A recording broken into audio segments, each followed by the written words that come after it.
उमंग app से event number कैसे प्राप्त करें। पहली बार किसी कंपनी में काम करने जा रहे हैं या फिर पहले कहीं काम नहीं किया हुआ है, आपको इवेंट नंबर की जरूरत है, तो आप इस मेथड से, जैसे मैं अभी बता रहा हूँ, जो सिस्टम बताने जा रहा हूँ, इस तरीके से आप अपने आधार कार्ड और आधार से जुड़े हुए मोबाइल नंबर के साथ ही आप अपना नया इवेंट नंबर प्राप्त कर सकते हैं। अगर आपके आधार में मोबाइल नंबर नहीं जुड़ा हुआ है तो आप इवेंट नंबर नहीं जनरेट कर पाएंगे। तो पहले आपके आधार से आपका मोबाइल नंबर जुड़ा होना चाहिए और वही नंबर आपको यहाँ फीड करना है, जैसे मैं अभी जिस तरीके से बताने जा रहा हूँ। तो फिलहाल मैं बिना किसी देरी के शुरू करने जा रहा हूँ। मैंने इस टॉपिक पे पहले भी वीडियो बनाया हुआ है, लेकिन मैंने उसमें उमंग ऐप को रजिस्ट्रेशन करने के साथ साथ वो सारे स्टेप बताए हुए हैं, और इस वीडियो में सिर्फ मैं उमंग ऐप के थ्रू इवेंट नंबर कैसे प्राप्त करते हैं वो बताने जा रहा हूँ। तो चलिए मैं शुरू करता हूँ। सबसे पहले आपको अपना उमंग ऐप ओपन करना है, जैसा कि मैंने यहाँ पे ओपन कर लिया है, और कुछ ऐसे इंटरफेस के साथ हमारा उमंग ऐप ओपन होता है। और ऊपर आपको लिखा हुआ मिलेगा सर्च फॉर ईपीएफओ।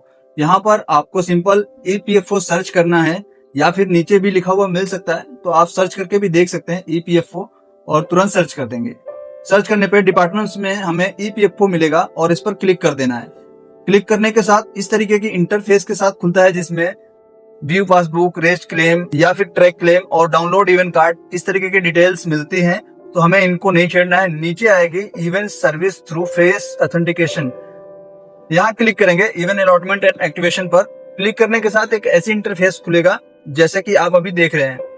अगर आप पहली बार किसी का इवेंट जनरेट कर रहे हैं तो आपके सामने एक ऐसा इंस्टॉलेशन के लिए आ जाए, सिंपल सा इंस्टॉल कर लेना है। ये सीधा हमें प्ले स्टोर पे ले जाएगा और सिंपल आधार फेस आरडी का जो है ऐप इंस्टॉल कर लेना है। इंस्टॉल होने के बाद हमें वापस उमंग ऐप पर जाना है और फिर से हमें ईपीएफओ सर्च करके इवेंट अलॉटमेंट एंड एक्टिवेशन पे क्लिक करेंगे।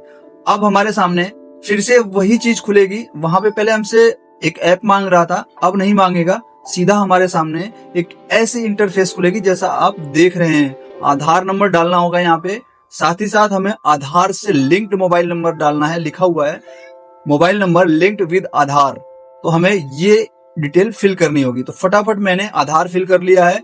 देन आफ्टर मैं अपना रजिस्टर्ड मोबाइल नंबर यहाँ पे फिल कर लेता हूँ। उसके बाद हमें नीचे ये डिक्लेरेशन है, इस पर क्लिक करके हमें सेंड ओटीपी पे क्लिक कर देना है।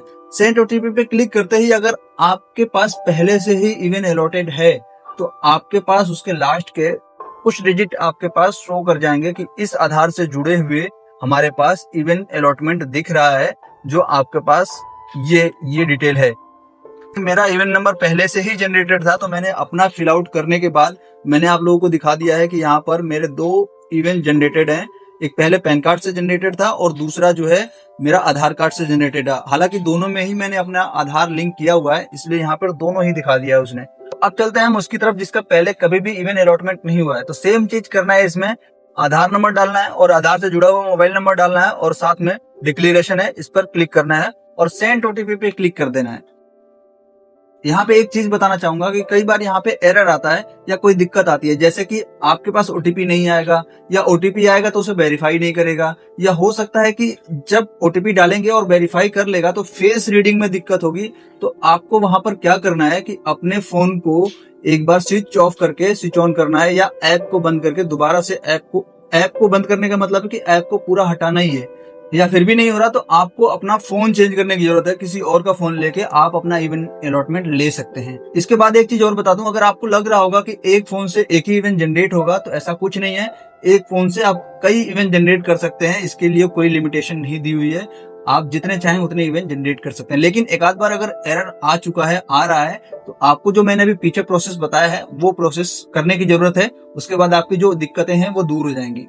तो मैंने दोबारा ओटीपी भेजा था और ओटीपी मेरे पास आ चुका है और मैंने इसे फीड कर लिया है, यहाँ पे देखिए। और फीड करने के बाद मैंने डिक्लेरेशन पे क्लिक करके अब नीचे डिटेल जो है उस पर सबमिट करना है मुझे। अगर पहले से अलॉटेड होता तो ओटीपी नहीं आता और पॉपअप आके पहले ही बता देता कि आपका इवेंट अलॉटेड है। सबमिट पे क्लिक करने के बाद कुछ सेकंड का टाइम ले सकता है। सबमिट पे क्लिक करने के बाद स्टार्ट स्कैन का ऑप्शन आ गया, जिससे हमारा फेस रीड करेगा। ये इस पे क्लिक करना है और क्लिक करने के साथ एक पॉपअप आएगा, इस पे using app, while using app पे क्लिक करना है और इनका टाइम लेगा, इनिशिएटिंग कर रहा है। और यहाँ पे हमारे सामने ऐसी पॉपअप आएगी और इस पे डिक्लेरेशन पे क्लिक करके प्रोसीड पे क्लिक कर देना है, जिससे कि फेस जो रीड करने का ऐप है वो आ जाएगा। अभी देखिए हमारे सामने ये खुल चुका है, फेस रीड करने का जो है अभी लिखा हुआ आ रहा है फेस नॉट डिटेक्टेड, क्योंकि मैंने अपने फेस जो है कैमरे के सामने नहीं रखा हुआ है। अब मैं उसका फेस कैप्चर करूंगा जिसकी मैंने ये सारी डिटेल फिल आउट किया हुआ है। फेस रीड करते ही हमारे सामने उस पर्सन की सारी डिटेल खुल के आ जाएगी। अगर इसमें कोई फीमेल है तो उसकी डिटेल हो सकता है फिल आउट करने के लिए मिल जाए, अदरवाइज अगर कोई मेल है तो उनकी भी डिटेल मिल सकते हैं यहाँ पे फिल आउट करने के लिए। जैसे फीमेल है तो उस फीमेल की जैसे रिलेशन है, हस्बैंड, फादर, इस तरीके की डिटेल आएंगी, ये फिल आउट कर लेना है हमें। तो चलिए मैं फटाफट इसे फिल आउट कर लेता हूँ। तो यहाँ पे मैंने उनका हस्बैंड ले लिया है क्योंकि ये फीमेल है तो मैंने हस्बैंड कर दिया है, और हस्बैंड का क्या नाम है वो नाम मुझे लिखना है ना। तो यहाँ पे मैं हस्बैंड का नाम लिख देता हूँ। हालांकि इसमें हमने 2 ही डिटेल भरी है तो चेक करने की ज्यादा जरूरत नहीं है, फिर भी एक नजर मार लीजिए कि स्पेलिंग में कहीं मिस्टेक तो नहीं है, बाद में दिक्कत हो जाएंगी, है ना।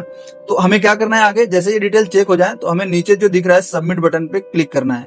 सबमिट पे क्लिक करते ही कुछ सेकंड का टाइम ले सकता है ये।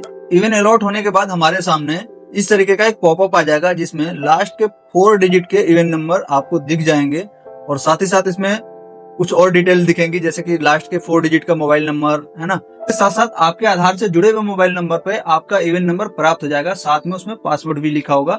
तो आप उसके थ्रू अपने इवन को लॉग इन कर सकते हैं।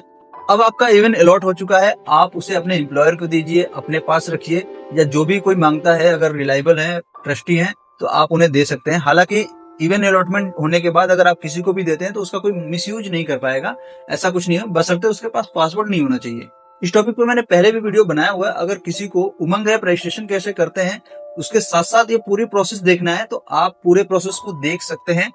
वीडियो मैं इस डिस्क्रिप्शन के लिंक में दे दूंगा। अगर आपका इवन जैसे कि अभी आपने इवन अलॉटमेंट किया और आपके पास सिर्फ 4 डिजिट का ही इवन आया है और आपको पता नहीं है कि आपका 12 डिजिट का इवन नंबर क्या है, तो आप नो योर इवन के थ्रू कैसे अपना इवन नंबर जानेंगे, वो तरीका भी मैंने बताया हुआ है। इवन नंबर जान लिया है, पासवर्ड अगर नहीं है तो आप पासवर्ड कैसे बनाएंगे, इस टॉपिक पे भी मैंने वीडियो बनाया हुआ है।